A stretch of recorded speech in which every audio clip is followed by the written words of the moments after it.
Losambo nangai kolo ya nolae kolela nangai kolokae nazako senga ngai loboko na yo sala nangai mbalini tunangai ekwe ae makambo ebongwa na ye nalonga ye yawe nalonga ye. On lit Rite chapitre 1er, Rite du 8e verset au 22e, Rite chapitre 1er.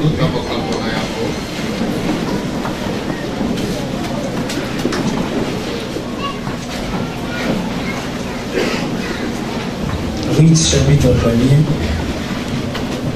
verset 22. 8e au 22e. 8e au 22e verset. Test. Totangi na kombo na Yesu. Amen. Naomi dit alors à ses deux belles filles, allez, retournez chacune à la maison de sa mère. Que l'Éternel ait use des bontés envers vous, comme vous l'avez fait envers ceux qui sont morts et envers moi. Que l'Éternel vous fasse trouver à chacune du repos dans la maison des maris. Et elle les baisa.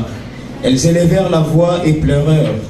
Et elles lui dirent, non, nous irons avec toi vers ton peuple. Naomi dit, retournez mes filles. Pourquoi viendriez-vous avec moi? Ai-je encore dans mon sein des fils qui puissent venir vos maris? Retournez mes filles, allez. Je suis trop vieille pour me remarier. Et quand je dirai, j'ai de l'espérance, quand cette nuit même je serai avec un mari et que j'enfanterai des fils, attendriez-vous pour cela qu'ils aient grandi? Refuseriez-vous pour cela de vous marier? Non, mes filles, car à cause de vous, je suis dans une grande affliction de ce que la main de l'Éternel s'est étendue contre moi. Et elles élevèrent la voix et pleurèrent encore. Or, Babéza, sa belle-mère, mais Ruth s'attacha à elle. Naomi dit à Ruth, voici ta belle-sœur est retournée vers son peuple et vers ses dieux. Retourne comme ta belle-sœur. Ruth répondit, ne me presse pas de te laisser, de retourner loin de toi. Où tu iras, j'irai. Où tu demeureras, je demeurerai. Ton peuple sera mon peuple et ton Dieu sera mon Dieu. Où tu mourras, je mourrai et j'y serai enterré. Que l'Éternel me traite dans toute sa rigueur, si autre chose que la mort vient à me séparer de toi. Naomi, la voyant décider à aller avec elle, cessa ses instances. Elles firent ensemble le voyage jusqu'à leur arrivée à Bethléem. Et lorsqu'elles entrèrent dans Bethléem, toute la ville fut émue à cause d'elles. Et les femmes disaient, est-ce là Naomi? Et elle leur dit, ne m'appelez pas Naomi, appelez-moi Mara, car le Tout-Puissant m'a rempli d'amertume. J'étais dans l'abondance à mon départ, et l'Éternel me ramène les mains vides. Pourquoi m'appelleriez-vous Naomi, après que l'Éternel s'est prononcé contre moi, et que le Tout-Puissant m'a affligé? Ainsi revinrent du pays du Moab, Naomi et sa belle-fille, Ruth la Moabite. Elles arrivèrent à Bethléem au commencement de la moisson des orges. Amen.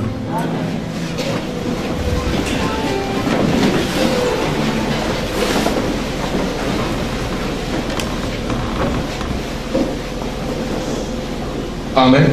Amen. Tu vas prier pour la parole de Dieu. Pour les services qui suivront. Nous allons prier. Tu vas prier pour toute cette étape. Prions tous au nom de Jésus. Seigneur, nous avons besoin de toi ce soir. Nous avons besoin de ton assistance.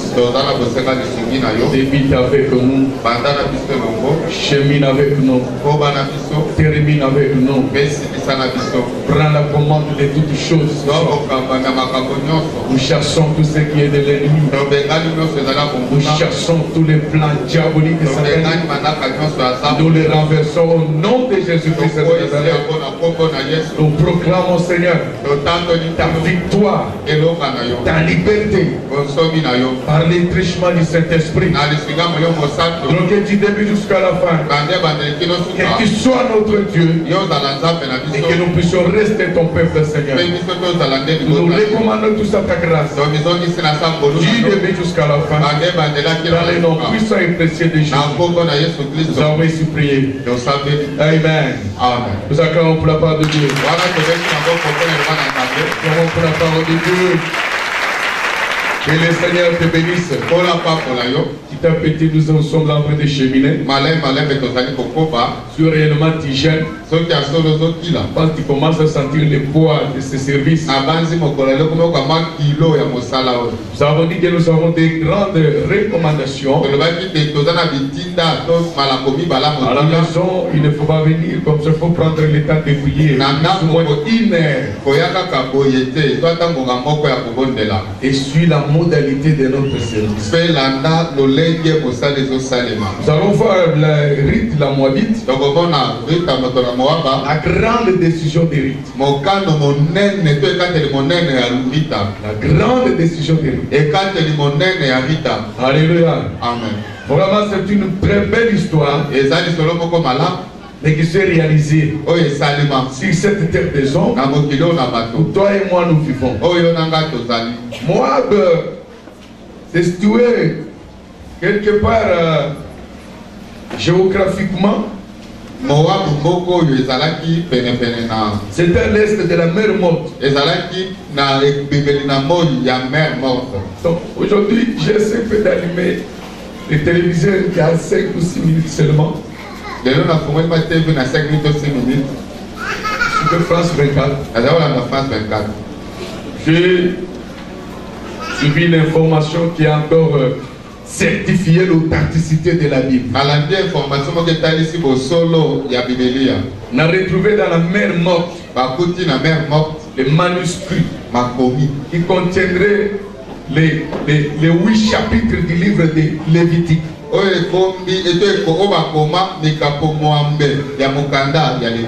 C'était devenu comme du charbon. Et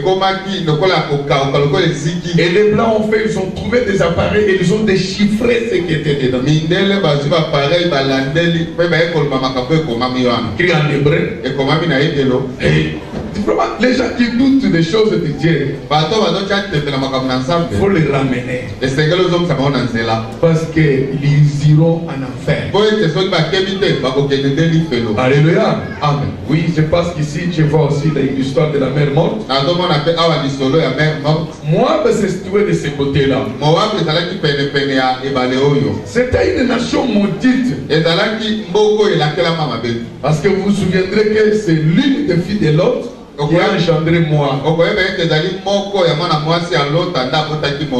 Donc, vous savez les cestes que ces filles ont commis, perpétrés avec leur père.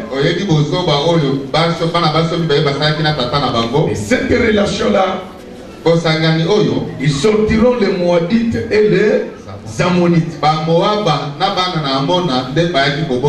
À partir de cet acte-là, Dieu a maudit toute cette nation. Dieu a maudit Moab. Et le Seigneur est allé trop loin. Si on peut lire Deutéronome 23, pour dire à Israël, tu ne t'allieras jamais avec cette nation. C'est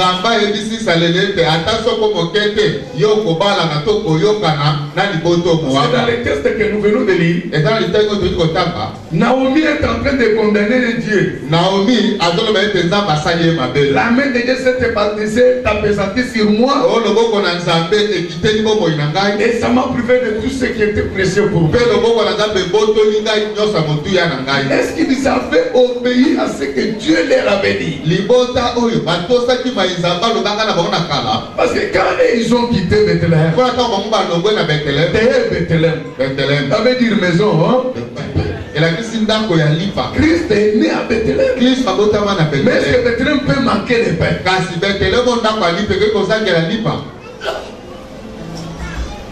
23. Deutéronome chapitre 3. versets 3 à 6. Là, tu comprends ce que j'ai tenté de dire au sujet de moi. L'Ammonite et les Moabites n'entreront point dans l'assemblée de l'Éternel.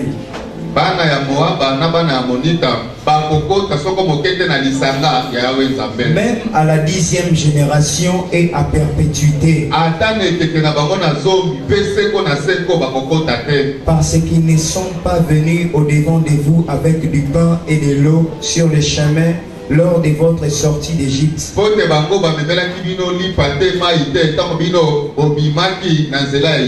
Et parce qu'ils ont fait venir contre toi à prix d'argent Balaam, fils de Béor, de Pétor en Mésopotamie, pour qu'il te maudisse.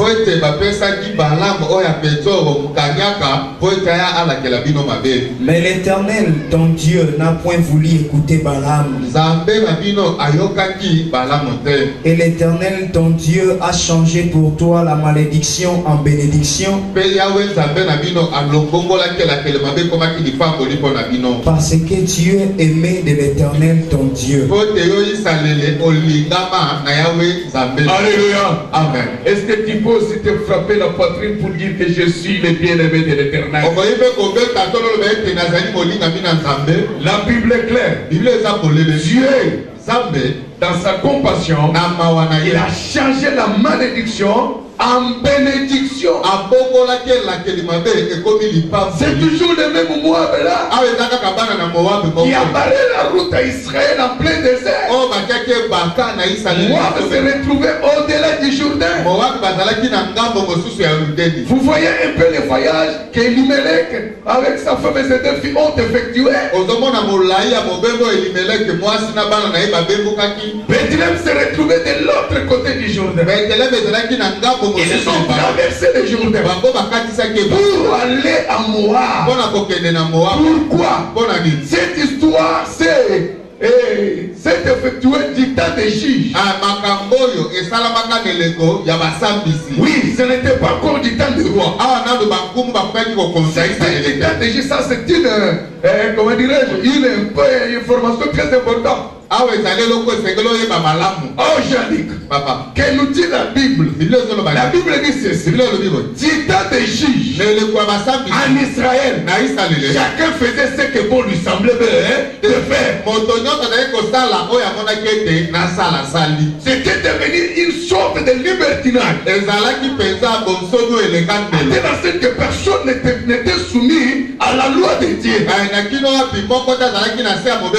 Dieu ayant constaté cela, il a infligé une punition à son père. Qu'est-ce qui pouvait manquer au peuple de Dieu? Il y avait tout en Israël. Parce que Dieu lui-même a appelé ce pays le pays où coule du lait et du miel. Qu'est-ce qu'un jour pouvait envier chez les Moabites? Dieu a dit, mais comme vous agissez comme ça, je vais fermer le ciel. La pluie ne tombera pas. Par conséquent, vous n'aurez pas la récolte sur vos champs. Et il y aura famine. Et alors que la famine a commencé à sévir les pays d'Israël, il y a des gens qui ne peuvent pas supporter même une moindre difficulté financière. Je vous demande ceci. Quand cette famille a émigré pour aller trouver refuge chez les Moabites, est-ce que tous les jours font quitter Israël? Il a pris sa femme. Il a pris ses 2 fils. Ils sont allés dans un pays maudit. Un pays de l'ombre de la mort. Bien-aimé, tu dois faire beaucoup attention. Lorsqu'il y a une difficulté, rentre tout d'abord en toi-même. Si tu ne te condamnes pas, laisse Dieu agir pendant ce temps-là. Ne te précipite pas. Voilà ce qui est arrivé. C'était une discipline de Dieu. J'ai voulu tout simplement les prodiguer un conseiller, donner un enseignement. Il est parti. Arrivé là-bas. Elimelech était le premier à mourir. Elimelech est mort. Il a les deux fils qui sont allés trop loin. Les deux fils sont allés trop loin. Ils sont allés s'allier avec des filles moabites. Vous savez, l'un d'eux, son nom signifie malade. L'autre, ça signifie languissant. Languissant. En quelque sorte. Et Naomi veut dire la douceur ou la beauté. Ruth, c'est les amitiés. Alléluia. Amen. Vous trouvez l'homme qui porte le nom est malade. Est-ce que cet homme, il a de l'avenir devant lui? Quand ils ont commis cet acte, je les ai tous tués. Ils n'ont pas fait d'enfants. Naomi s'est retrouvée seule. Là, notre histoire de ce soir commence. Alléluia. Amen. Naomi se retrouve seule. Dis-lui, Naomi se retrouve seule. Alléluia. Amen. Mais la Bible dit ceci. C'était belle sœur. Vraiment, ils l'ont quand même entouré d'une compassion. Ils étaient plutôt bonnes envers elle. Ils l'ont très bien traité. À telle enseigne qu'elles lui sont restées fidèles. Même pendant que leur mari était déjà mort.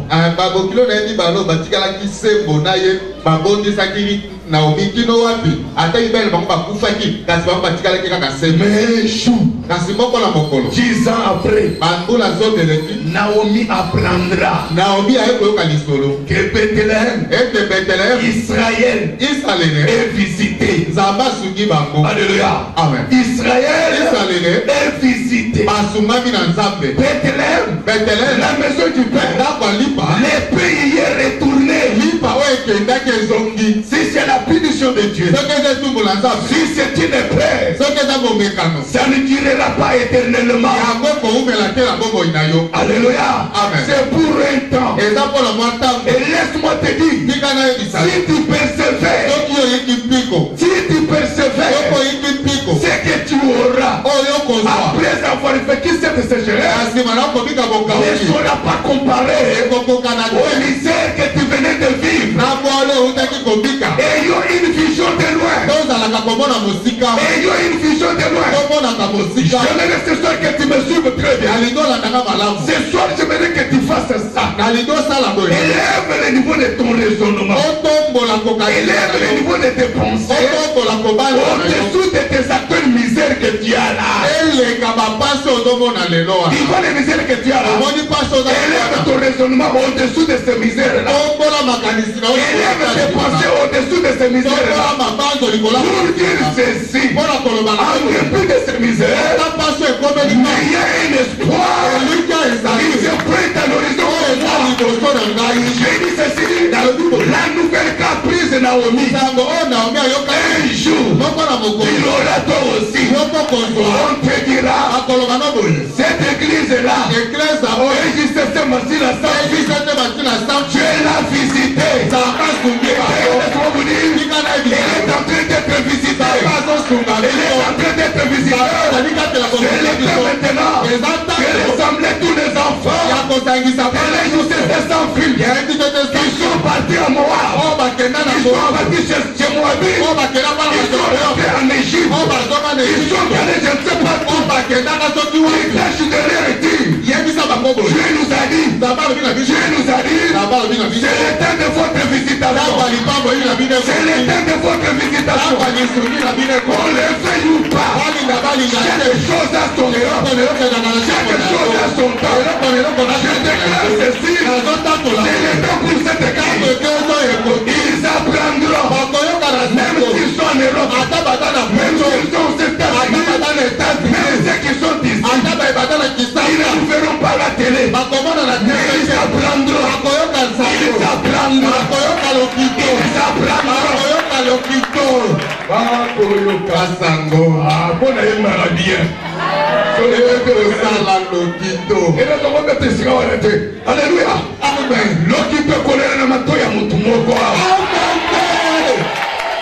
Alléluia. Alléluia. Alléluia. Ils apprendront. L'église que vous aviez connue, il y a 5 ans, il y a 10 ans, il y a 20 ans, n'est pas dans l'état initial. Les choses ont changé. Si tu y vas, tu verras la main de Dieu. Mais il ceci, là où elle était, elle a appris. Que les gens apprennent la nouvelle de ta bénédiction. Il ne m'a pas saisi. Il ne m'a pas saisi. Que les gens apprennent la nouvelle de ta visitation. Je verrai que ça soit tes détractateurs, ceux qui t'en veulent, ceux qui te combattent, ceux qui ne veulent pas ton progrès, ceux qui ne veulent pas te voir émerger.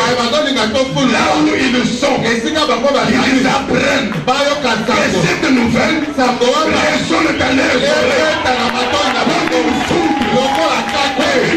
Comme un coup de tonnerre, l'homme là, cette femme là, cette jeune fille là, cet homme là, Dieu l'a visité. Dieu l'a visité. Dieu l'a consolé. Dieu l'a béni.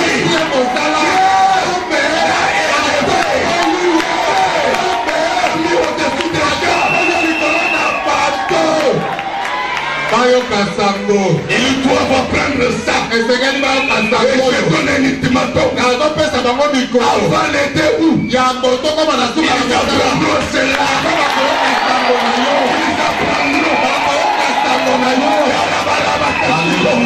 Écoutez-moi. Tu sais que je t'ai dit. Tu sais que je t'ai dit. Pendant que j'ai dit papa, Naomi dans la misère, Naomi dans la souffrance, Naomi dans la désolation, mais une nouvelle femme a établi dans ses oreilles qui la matoye. Bethléem là, qui a abandonné, qui a tourné les qui a pendant que nous en parlons, elle est visitée. Elle est visitée. Elle est visitée. Là où il y avait la sécheresse, ils l'ont jailli. Alléluia. Là où il y avait la sécheresse, ils l'ont jailli. Là où il y avait le semence, il était encore sous le soleil. Sur le sol. Et la semence séchère. Là où il y avait la promesse, et tout que la caisse a accompli, et la caméra comme elle s'est réalisée, et la caméra comme tout caméra, et la nouvelle rétablissement, et la nouvelle rétablissement, et la nouvelle rétablissement, ils apprennent, mais Dieu te dit que c'est ça, Dieu te dit il a visité, il a visité, il dit pas,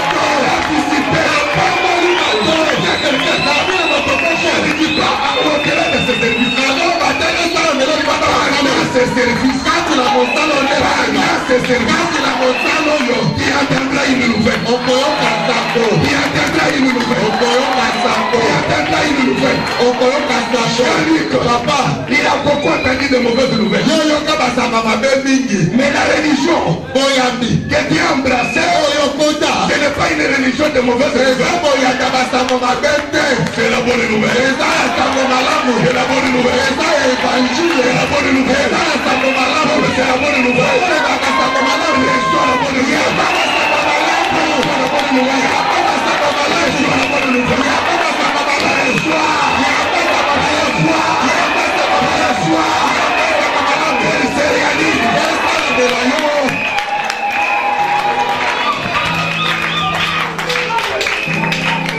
Il fait comme une erreur. Il fallait t'empêcher de ne plus être partie prenante dans ces services. Ils n'ont pas pu te contenir. T'empêcher. Ils n'ont pas su. Je déclare cela. En tant que ton pasteur, et la bonne nouvelle. Alléluia. Naomi, dans la désolation, dans la tristesse, elle apprendra et tu les me visiter. Je ne sais pas s'il y a une maman qui sent cette visitation. Les hommes de Dieu les savent. Moi-même je la sens. Cette visitation-là,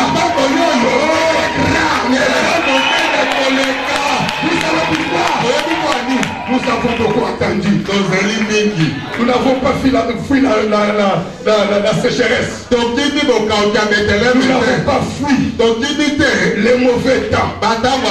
Nous avons bravé les mauvais temps. Nous avons dit à ce Dieu-là, il plaît pour les noms qu'il est né. Nous sommes là. Nous resterons nulle part. Cette patience-là, la bénédiction est grande. La visitation est grande. Oh, dis-moi amen, je vais avancer. La Bible dit, en apprenant, Naomi dit, qu'est-ce que je fais? Je continuerai à faire ici. Mon mari est parti. Et deux fils sont partis. Celles qui sont à mes côtés, des étrangers. D'ailleurs, prohibé même d'entrer en Israël. Ils ne participeront pas dans des grandes assemblées jusqu'à la 10e. Mais écoute ce que Dieu fait. 10 ans après, les deux fils sont morts. Vous avez les livres de Rite. Il y en a qui portent le nom de femmes. Il y a les livres de Rite, les livres de Esther. Livre de Rite à 85 versets. Mais moi, c'est le monsieur qui a 55 versets. Qu'est-ce qui se passe? Esther a défendu le peuple de Dieu. Elle a fait tout pour que les Juifs ne soient pas exterminés. Mais je ne sais pas entre les deux qui a vécu les moments difficiles.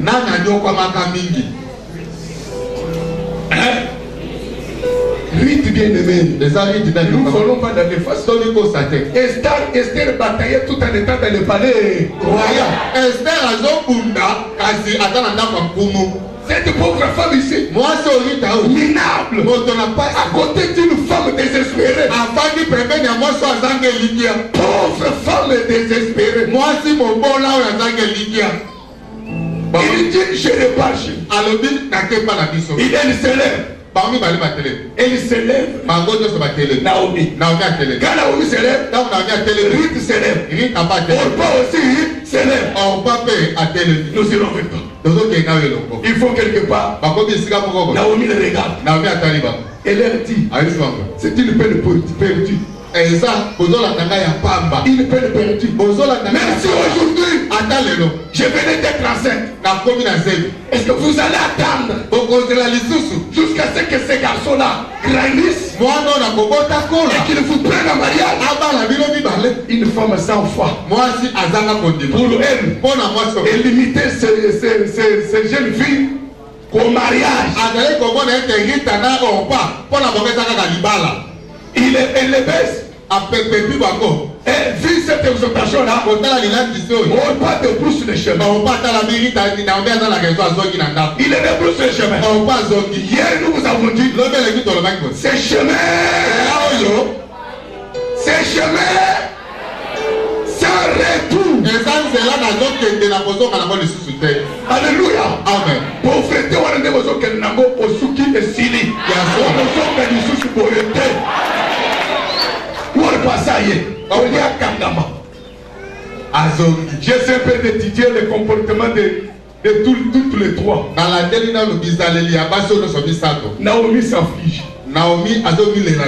Naomi s'afflige. Naomi kala ko lela. 100 fois.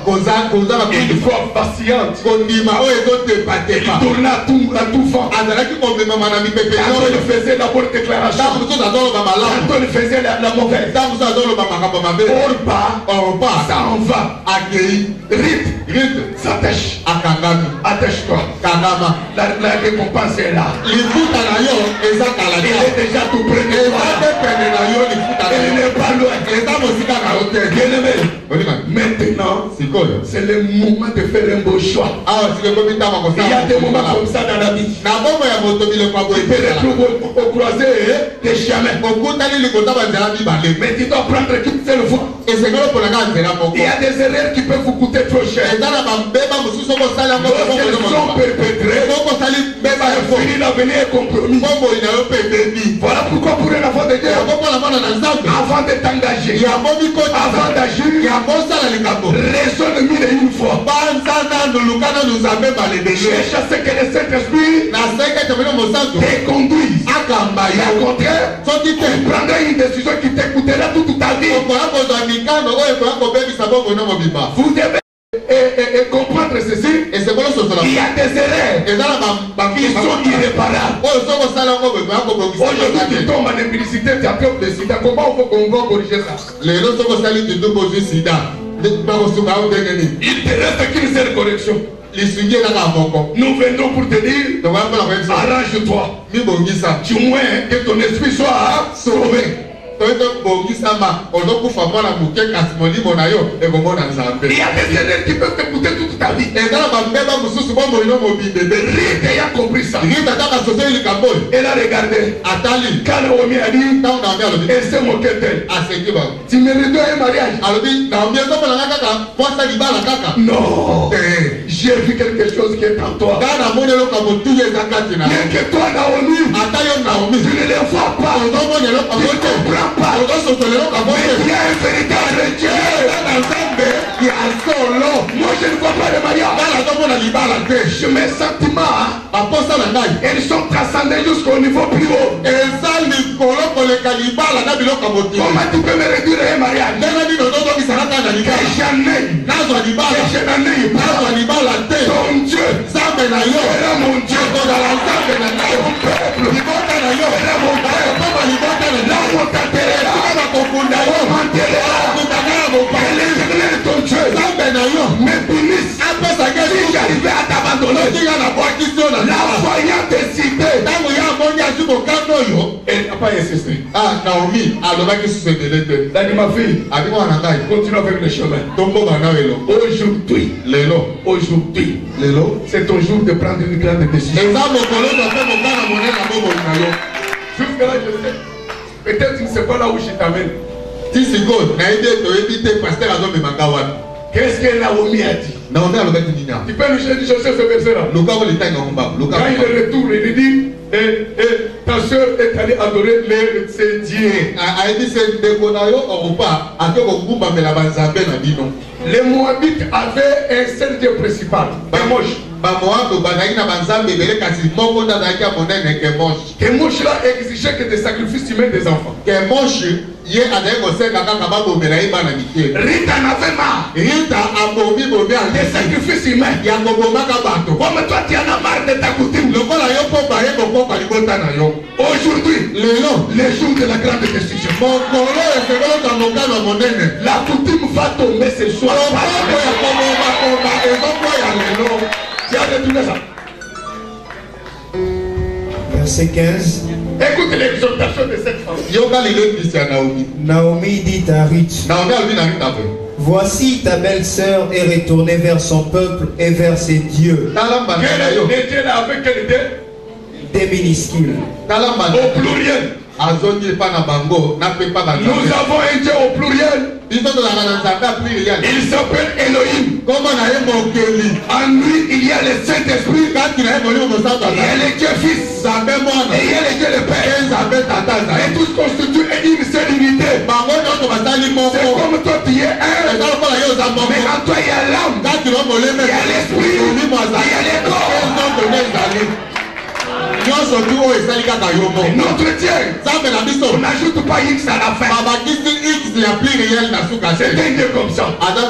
Parce que c'est parmi les 7 premiers noms de Dieu. Elohim. Mais ici ce sont des dieux au pluriel. Ozo kata kata yango poko. Tuzu kata na poko atungunyo so tuzu kata. Petit tagate. Naomi dit à Ruth, voici ta belle-sœur est retournée vers son peuple et vers ses dieux. Retourne comme ta belle-sœur. Retourne comme ta belle-sœur. Ruth répondit, ne me presse pas de te laisser, de retourner loin de toi. Où tu iras, j'irai. Où tu demeureras, je demeurerai. Ton peuple sera mon peuple, et ton Dieu sera mon Dieu. Où tu mourras, je mourrai, et j'y serai enterré. Que l'Éternel me traite dans toute sa rigueur, si autre chose que la mort vient à me séparer de toi.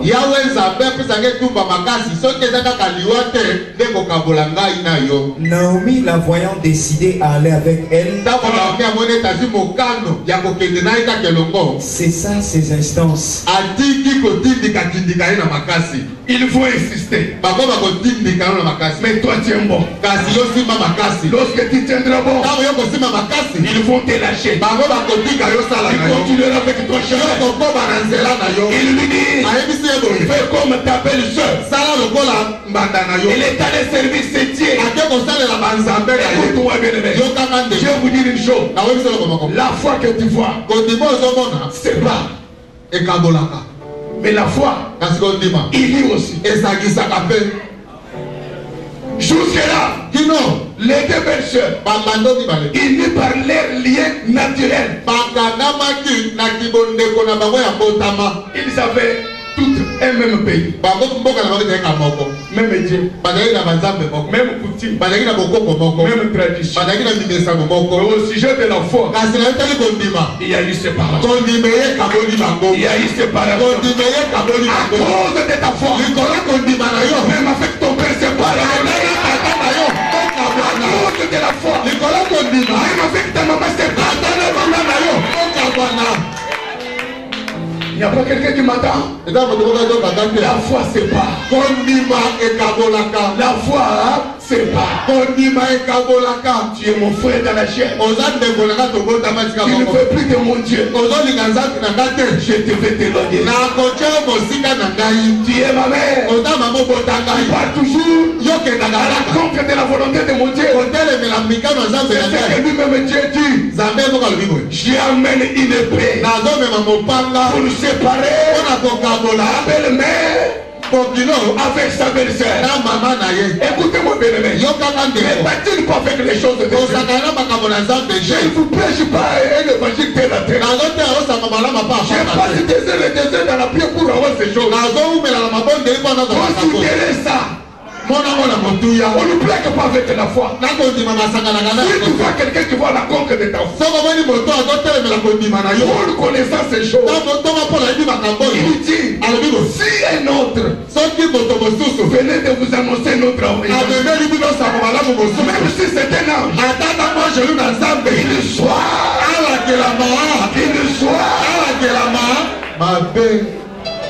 malgré l'air lien naturel. Ata bondeko esakisaki bango. Rita dit. Rita lobi. Oh papa yo. Oh bandeko na ngai. Bye. Je suis déjà sorti de la vie. Ngai si na dimi le kumbela kelimate. Je n'y rentrerai pas. Na kozo baso kunate. Ce soir. Oh banaleno. Tu es en train de sortir de ta coutume. Ozobi maraboko na yo. Tu es en train de sortir de ozobi maraboko palimota la mino. Tu es en train de sortir de ozobi maraboko palimota la mino. Je vois les petits dieux qui t'abandonnent. Na ozomo na mo banzambe mi ke. Je vois les qui commence à tomber dans le monde.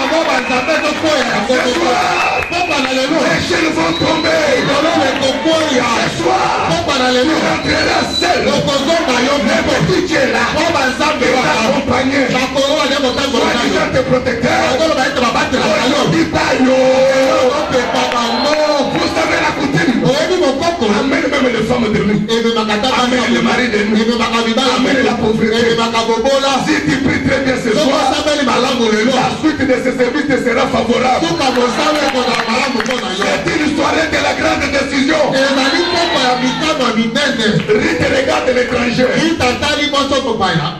Naomi elle-même s'est dit, c'est bien, mais les perspectives d'avenir ne sont pas favorables à Rite. Qu'est-ce qu'elle ira faire chez moi? Lorsque mon peuple découvrira que c'est une Moabite, ils se souviendront de ce que le roi Balak avait fait pour son père. Il y avait une loi. Comme toi, il y a une loi ce soir. Gloire à Dieu. Le combat a eu lieu entre la loi et la grâce. Entre la loi et la grâce.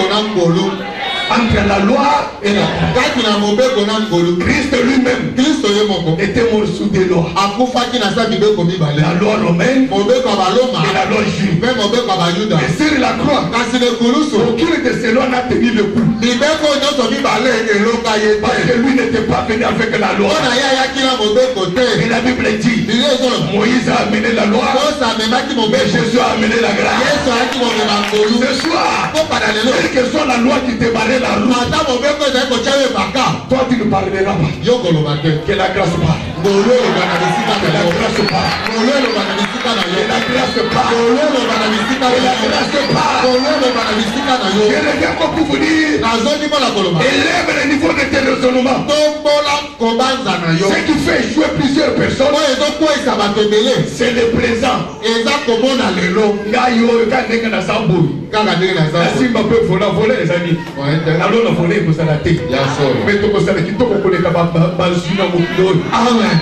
Je peux te donner même une jet privé. Là-bas on compresse un avion. Il y a eu mon corps. Omi kakola ka boy pour l'année.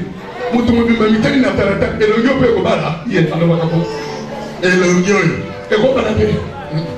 Ngambimba na le kakanazele ni bali babenga kangate. Ni bali bakobenga yote. Oya kobenga yo kako ni kobalo. C'est tout.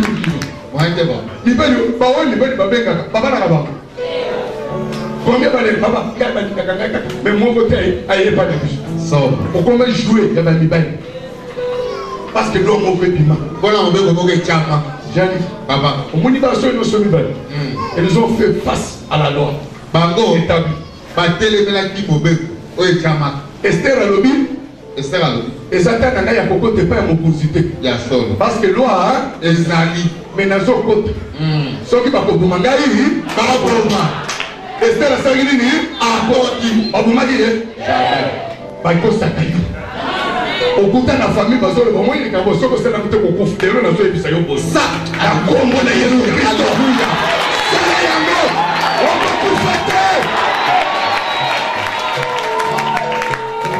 Tokona bongo. Famille la puissance qui va battre Makas, pas souvenir. Makas, de nom de Congo. Makas, il faut ça là. N'a pas la ce que ça te dit pas le beaucoup faté. Amen. Brandis cette loi là. Détruis la. Marche sur la loi. La grâce criera dans ta vie. La grâce criera dans ta vie. Criera dans ta vie. La vie déclare. Allez, rite regarde au repas. Il dit toi. Tu rebrousses le chemin. Moi j'ai déjà quitté. Je ne rentrerai pas. Et tu viens d'apprendre comment je j'irai. Il faut commenter. C'est cette veuve ici qui va m'enterrer. Yoka Naomi. Oh, que Dieu vous fasse grâce. Il vous donne à chacune un mari. Naomi qui avait déjà rompu la communion avec Dieu. De quel Dieu faisait allusion? Là on perd la foi. On devient vacillant. Mutumoko va me miner qui andimi. Oh, il y a la foi. ata zo kufa ba memile ki sa ko du matin ya solo alors ki soki ko kufa na kufa mais quand il a bondima c'est ça un enfant de Dieu voilà dans baso ce soir pokana lelo soir d'une grande décision yoza mokano monene na poka mokano ce soir pokana lelo les petits dieux vont tomber moi banzamba mike mike wana bakokoya oyo kutana famille bazo ko sayo famille soko ya ngaite soko lie okoma baba lukuta lia ngaite voilà yo ba bino tokuta so bo uti cimetière ba che kantina mai bozo sani osoko la kambo lelo qu'est-ce qui a changé dans ta vie lelo ni le bon man bakoma ku dispo cimetière ba zo ngabo ba zo ngana maboke na kwanga basoko na so maboko te papa to ku fa mete papa makambo peut changer moi te papa dans ma vie natale lorsque quelqu'un mourait c'est ça la bonne chose ta koufi on rase la tête. Bakata na kolo kolo. Nous aujourd'hui les jours d'enterrement. Lelo tamba doke no kokunda. Festa ya suko nde mutasona. Festa kitoko ke na ba feti. Ya ba $150. Nde motalati. Na sapato $1,200. Kolo kolo sote. Muto ko yeko ko nena. Muto alati ko yeko nena. Jamais. Na ba poudre sa chaîne lo ya ko nena susu. Yo zo kende kuna matanga na faute de temps papa. Ko nena. Au mini qui la chambre, au mini moi 35 degrés, au mini qui vous êtes obligé, mouké, est-ce qu'on connaît? Mais dans ma tête, il y a mon qui dit échanger. Mais il n'y a que des enfants de Dieu qui retiennent certains aspects de ces choses-là. Les petits dieux, moi,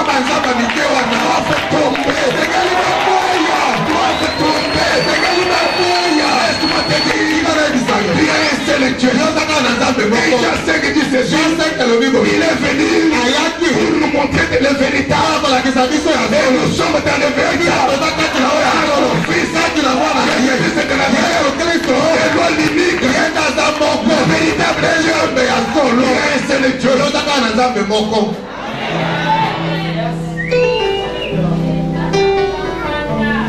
Samba Lobi, Rita Tala Lobi, lien naturel qui nous initiait. Et l'autre, moi, rentrer pour aller servir Kemosh. Kemosh, je suis pas à ma casse, Moubaï n'a pas besoin. Nana Boti. Kemosh, Waba. Soka zaki makasi bela Boti Saki. La Boti Bakoko, la Gaï, Bazokumba Mela, Kemosh. Bale nyosha libota basili ya kaka musique aba kutu mwana likele ba famille bino mbulu boye bitatu bokufaka ayiga ngo malamu j'avais un frère ici 43 ans ba mo foka 45 ba baba itikali 2 ans atikali na 2 ans na kende apa itikali 2 ans c'est quelle loi mobe ko ninyo. Il connaissait très bien. Il y avait opposition entre son pays et Israël. Mais il t'a dit, moi je vois les dieux tout puissants. Aujourd'hui, que moi j'ai tombé dans ma vie. Je m'adhère au Dieu de cette femme. Laisse tous ces petits dieux. Ce soir je te présente un seul homme. L'homme de Galilée. Le Nazaréen. L'alpha et l'oméga, l'étoile brillante, le réparateur de la brèche. La Bible me dit, toi était créé par lui et pour lui. Si toi tu fus créé, c'est pour sa gloire. Lorsqu'il a quitté son trône, il est descendu pour être humilié. Il y a un nouveau dérabaissement dans la ville. En Israël, c'était mourir sur la croix. Ça ce n'est pas l'humilité mais l'humiliation. Si la fallait confondre les choses. Dieu ne nous a pas demandé d'humiliation. Dieu nous a demandé de l'humilité. Personne ne te brisera. Personne ne brisera ta vision. Personne. Je dis bien, hein? Personne. Rite. Rita se sépare avec Orba. Rita se sépare avec Kemosh. Je vois un vieux lourd de la foi. Un modèle de la foi. Vous pouvez me citer son nom. C'est qui? C'est qui? Que Dieu vous bénisse. Des bons étudiants. Vous n'êtes pas des élèves. Vous allez voir mon papa pasteur Moussous. Qui dit ceci? Le vrai modèle, Abraham, pour qu'il marche avec Dieu, elle a été la recommandation de Dieu. Abraham, quitte, Bima. Et Abraham a fait quoi? Ce soir, il doit quitter. Ce soir,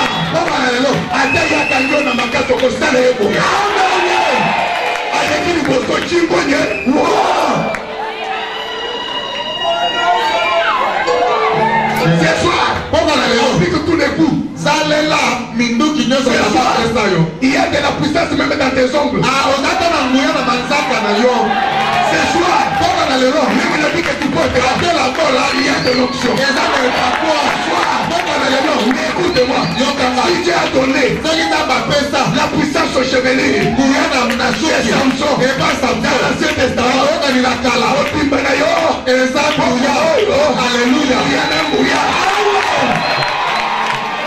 Tu es armé, ça n'a pas besoin de goûter. Il fallait pas pour moi avant un jour. Comme on pour miroiter. Alléluia. Ozotela babobo tubanzambe wani okende boy kabibilo na ndoto yo ata na ndoto abandoki na muza service ndoto ezaka ya mabe pazo okende na boko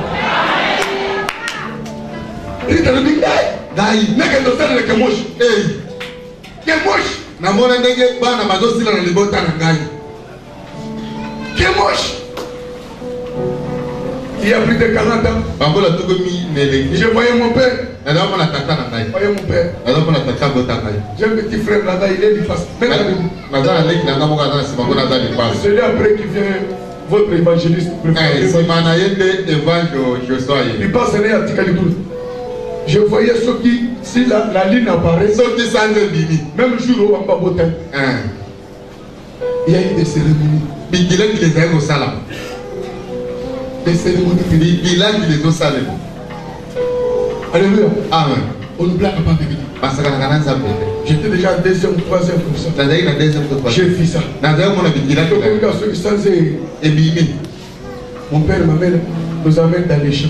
Il y avait un petit cadre là. C'est-à-dire un centre. Nous nous entourons tous. Et l'autre mot, il va nous se présenter quand on a volé à Soso. C'est qu'à Sanzé Dini, dans le bien, Zambazan le Komo, nous allons à Soso. Soso et Katani. Mais il faut quand des amis qui volent dans boutique Pendamboa. Boutique Likopodam. L'obin à Tongo, je vais aller Bamboa avec Kituru. Balien. Et ça, comme vous allez être, Bamboa normal, Baleki Balien à Bambo. Tu vas s'emmener dans le canapé. Tu vas s'emmener. Alléluia. Naomi na fo azalaki na azotinda ye azotela banzambe na ye omoni te kazongi na banzambe na ye yango nde Rita réplique ye alebi ozotenga na banzambe na yo na boyo ya ngai me nazokangama na oyo yo na mosolo oyo. Alléluia. Bato bakokangama na oyo yo. Amen. Oyoki te nalobi yo oyoki te. Dans ce service, dans vos salles, les gens, bateaux, même tes ennemis, s'attacheront à ton nom. Les gens diront, alléluia.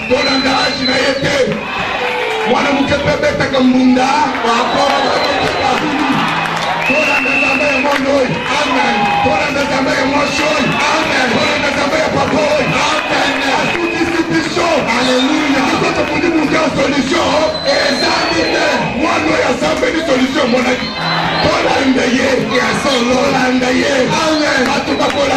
Amen. La solution quand même à toi. Même le président est Moussalo à Bolandayo. ADG n'a vu nos goyao. Amen. Le candidat nous pas. Toujours viser catégorie on est intellectuel. Il y a solo. Oh, bah, il y a qu'un français. Vous savez, papa Loba bien. Vous savez. Attends, le plus beaucoup comme en français, t'es Loba, hein? Bien. Vous savez. L'environnement aussi. Tika papa. Est lié à Cette espèce en français. Tika. Cette espèce en français.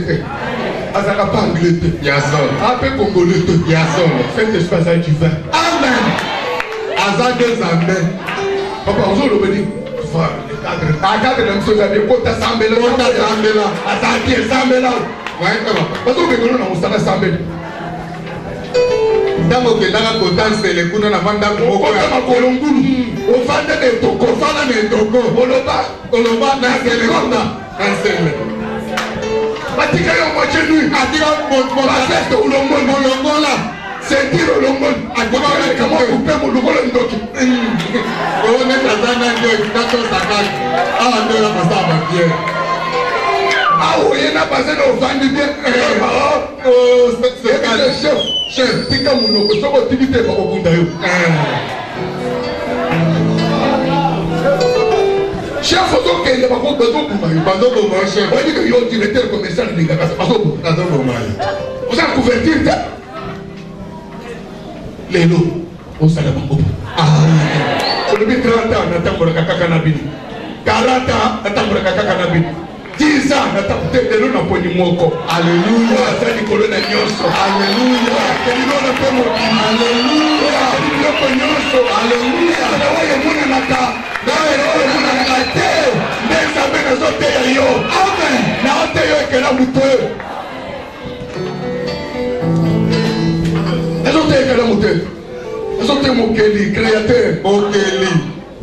Tout est créé par lui et pour lui. Yo c'est que la banque pas na ye, pepo na ye. Akela chama, et c'est la capé ya ye. Ya solo, pona le coup. Akela gloire, et c'est la capé ya ye. Akela moto, moto c'est la capé ya ye. Quand on pour les sous vous appartenez. Kozalaka ya nzambe. Prochité. Bekito c'est. Osambele tubanzamba wana salini. Bankoya koya. Naomi renvoyé ces jeunes filles. Naomi a zongisi elenge au petit Dieu. Na banzambe na bango. Rita compris. Rita sosoli. Là je ne retournerai. Abi Naomi na kozonga te. Dans ce service. Na mosalo. Prends une décision. Zoa ekate di malade. Ne plus retourner à certaines choses auxquelles tu étais habitué. Ya kozongela mesano pe makamuso betala ko kozana kala. L'affaire de Dieu c'est aussi la décision. Likambo na nzambe zape mokano ozali kozwa. Lorsque tu fais un pas. Ntango tielo kola liboso. Dieu t'en fera autant. Zamba ko kosala ebele pona yo. N'attends pas une autre miracle. Commence à prendre une décision. Ça, à cause de ce grand Dieu, je vais lui bouger. C'est ça Dieu. Lorsque tu feras ça, Dieu au-dessus, il va te récompenser. Bien aimé, Naomi prend la décision. Rite aussi prend la décision. La voyant décider. Il a dit ça. Lorsqu'elle s'est séparée de Théodorba, elle s'initiait à Naomi. Lorsqu'on se sépare de quelque chose, c'est pour s'attacher à quelque chose. Lorsqu'on se sépare de la polyandrie, c'est pour s'attacher à la mort. Lorsqu'on s'attache à l'ivresse, c'est pour s'attacher à la quoi? C'est pour s'attacher à se priver de l'alcool. Quand on se sépare de quelque chose, on s'attache à quelque chose. T'attaches au monde pour t'attacher à Dieu. Je vous prêche ces choses, pratiquez-les. Vous verrez la gloire de Dieu. Alléluia. Amen. Naomi. Rita il dit, c'est ça ce que tu dis là. Vous en assez. Je vois au-delà de toi. Et pour ton information, tu dois savoir, je ne te suis pas. Qu'est-ce que je peux faire avec une telle femme? Moi,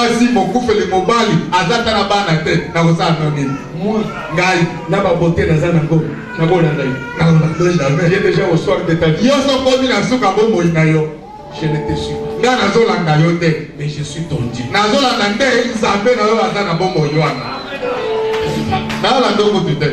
Tout le monde même image. Parce que moi, si on s'amène à Bengani, il y a solo. Tant que vous voyez, Bamoni Bango, Mongo, Babaluke Faye en moi. Bali tondimi po yo bengi bisote ya solo. Tondimi po to yo muto. Afongoli muno. Bilo ko solo ba. To tikana ko yo kambo ya solo. Jamais l'homme n'a parlé comme ça. Mongo ta lo ba la moto yo. Oh, tu es une pauvre femme. Naomi a posé moi ça pour aller à passe. Et l'homme innocent. Et l'autre côté. Nalandi yote. Ya solo. Nalandi croyance ya yo. Ya solo. Nalandi buzambe. Ou ese pa ina bino. Amen. Laisse-moi partir avec. Diga dala que na le loco. Prends la grande décision. Ce soir, ils ont fait les chemins. Ils ont fait les chemins. On a une déclaration. Parce que quand quelqu'un dit, où tu iras, j'irai. Où tu mourras. Mais mon problème, laisse-moi servir ton Dieu. Je suis conscient qu'il y a une loi qui me barre la route. Mais ton Dieu là, c'est aussi un Dieu compatissant. Il fera ma détermination. Il est vrai que pour le moment c'est un Dieu d'Israël. Mais c'est lui qui m'a aussi créé. Laisse ce Dieu là me chasser. Mais pas toi. Toi tu es créature comme moi. Toi tu me dis que tu as vécu avec moi dans ce pays. Tu as vu la manière dont on offre des enfants sur les hôtels. Moi, l'enfant que je mettrai, je ne verrai pas qu'il soit sacrifié par ses parents. Alléluia. Dieu ne t'avait pas donné de l'autre côté. Parce que toi allais être sacrifié. Maintenant que tu as Bethléem, alléluia. J'anticipe les choses. Naomi arrive. La fille est en épouche. La fille est en effervescence. Est-ce que ce n'est pas elle? C'est elle. Les gens commencent à regarder. Le frère d'Elimelech, où est mon frère? Les camarades de Kilshon. Maman,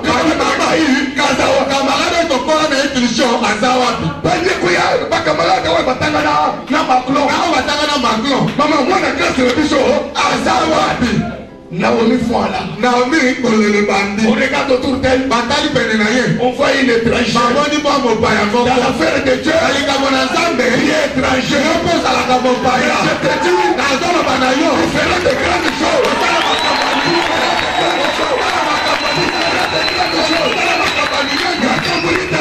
Alléluia.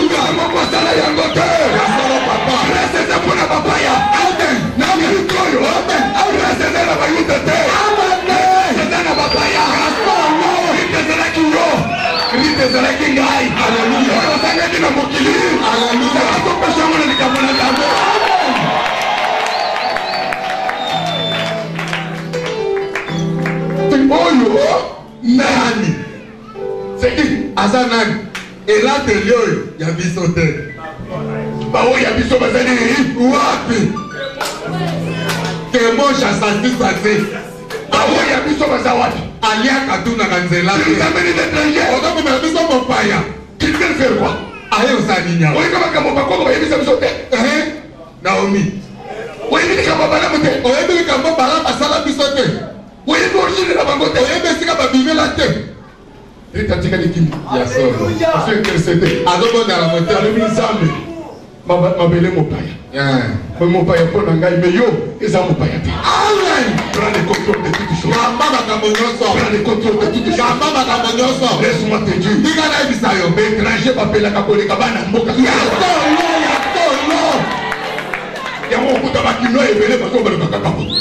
50 ans teke na toa parental mopaya ya uti bandundu na ide moko na ekonga asilisi ISP alobi ke musala ezosala te abipwaki na commerce ya solo muke ndopango mais ya azozelaka poto ya azozela bagra bakenda bambenga ngai nazobisoza mopaya ya solo parce que la Bible dit vous êtes des étrangers boza bapaya vous êtes des passagers boza balekindela ce monde na mokili j'ai dit à quelqu'un naobi na moto mafa que tu n'y t'en ailles yambo yokende au rendez-vous de tout le monde na esika moto bakokenda tu vas laisser des traces okotika bilembo na mokili tu vas laisser des traces okotika bilembo le monde parlera de toi okobeta likolo na yo aujourd'hui Jean-Luc le papa mais on pouvait dire c'est livre ici on le baptise Naomi mokando esekaki bapesa mokomba Naomi était juif naomi azalaki on a baptisé Naomi bapesako naomi on a baptisé Naomi mokomba mopaya c'est normal ya solo elle était juive esala azalaki moita kasi rita moi ngai touche j'arrive tika nyonso nazokende lorsque j'atterris nazokoma je dis père naza bankolo reçu mon son eza mpe mabele je prends le contrôle de nazali bakonzi na bisiko nyonso écoute-moi yoka ngai étranger oza mopaya étranger extraordinaire mopaya ya bokeseni tu feras des choses okosala makele autochtone o bakolo n'ont pas pu faire atina kosala te et je me dis de dire à quelqu'un il ne t'avait pas donné ces choses au monde apesaka o mapamboli na mokili te que moi j'allais s'emparer de ça kemo alingaki asilisa yango que moi j'allais s'emparer de kemo ça alingaki asilisa yango aujourd'hui va t'en donner lelo kopesa yo yango aujourd'hui il donne wana lelo azopesa il garde abateli yango te alengeli yango atindeli ne t'en fais pas okibongisa te oye te papa obedi soki abotamaki na mowa bangaka kufa papa David alingaki abotama te Jésus tu m'anticipes alléluia amen Naomi atali nazo répondre bango le moko avez-vous voyez bomoni le problème ce n'est pas de me retrouver mes vides likambo eza te ekomonaka nde naza maboko pambao limocha supe na te kongama bongama alleluya serre la ceinture nakangi mokamba malamu le problème likambo le problème likambo na ngai n'est pas de me retrouver mes vides eza nde naza maboko pamba te mais mon problème likambo na nga de me retrouver là où il y a des pains ezali ata naza maboko pamba kasi nazala bisika olipe ezali alléluia amen de l'autre côté bisika kuna j'avais guérison nazalaki na j'avais numéré nazalaki na nimele je rentre mes vies nazalaki maboko mais pamba il y a où je me retrouve bisika na komi sikoyo Dieu a donné un ordre nzambe apesi motiku j'arrive okomi allez la moisson commence kobuka bume c'est base Dieu qui a occasionné ça nzambe kabongisi makambo oyo laisse-moi me dire otika ngai même s'il ne me bénira pas ata kopambolaka te cet étranger ici mopaya oyo cet étranger mopaya oyo mopaya oyo cet étranger oyo elle sera bénie akopambolaka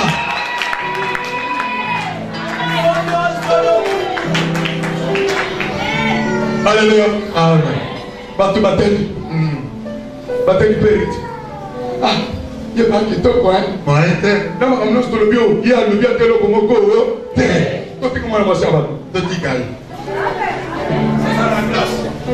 alléluia grâce oyo omoni atoza kitoko te okokoma kitoko papa ya solo grâce oyo omoni azobekeyaka bato bakolinga yo kaka amen nzambe adimi moïse na likukuma moïse atoyebisa mpe ye naza na likukuma grâce emonaka defo ya motu te amen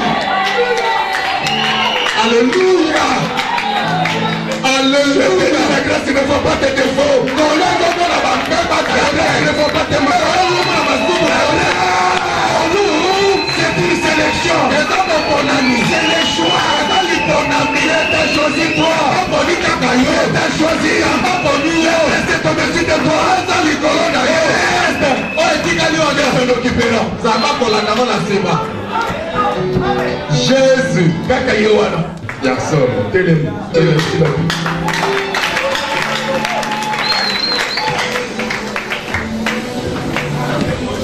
bien-aimé olingani ke moi chatelemi emoshi atelemi asilisi bana nyonso ke moshi atelemi jésus yaliaka misuni ya bangombe te ke moshi aliaka basoso te ya solo ke moshi aliaka kaka bana bana lokola bakrokodile ya nini papa ke moshi atopesi nani kosi otopesa lion te ata ye ata ngubu atopesa ngu ye makila kaka ya kumutu.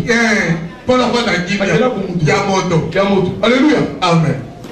Il prend plaisir seulement de voir les saints humains. Yesoke alem makila moto na fandi na kimia. Coutume de Salaka. Yaso. Pour faire le col de la sauce. À travers le mot famille vous me copiez à la fois. Amen. Famille vous me copiez là-bas. Mboka oyo ya barite moi. Bayoka kisango. Bayoka papa. Moi na binwana. Abali impuissant homme. Abali moto baka boaz na sango. Alléluia. Ningina no makambo repote. De kunanga ko panza ko pasuka ko panza. Yaso. Mais ko frôler. Richesse aboise. Yaso. Parce que vous savez, sous tes mains, vous avez dit marche vers ta fin. Mais il y a des choses qui t'empêchent d'arriver à la fin. Et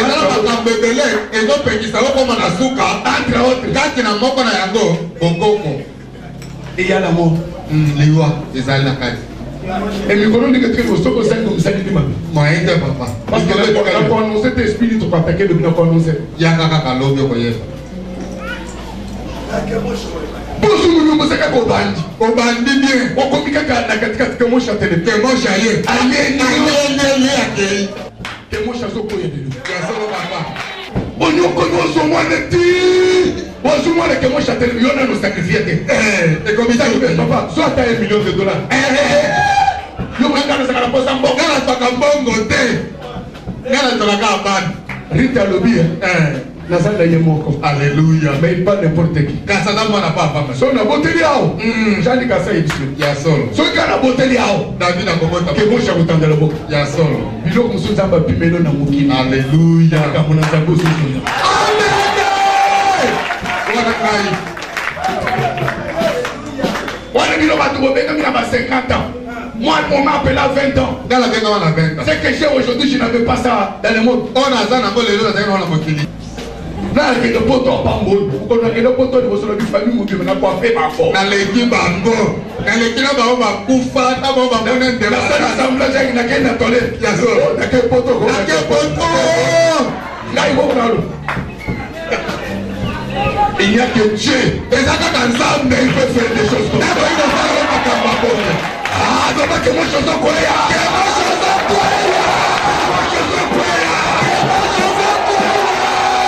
Oh, il y a ceux qui n'ont pas de terre.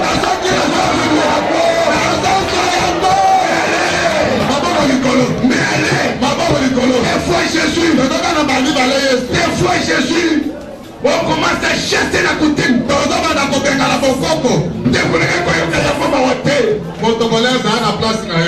Et puis ma canofiste, et puis ma capena pétété, c'est ce genre d'esprit dont Jésus a parlé. Il a dit, tu m'as qu'à la prière,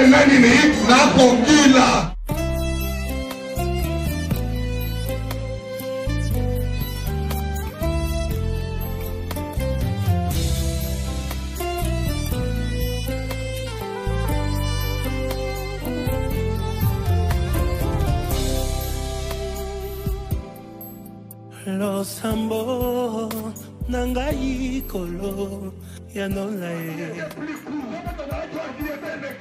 kolela nangai yawe naza kosenga ngai loboko na yo zala nangai mbali mitu nangai ekwea makambo ebongwa na ye nalonga ye yawe nalonga ye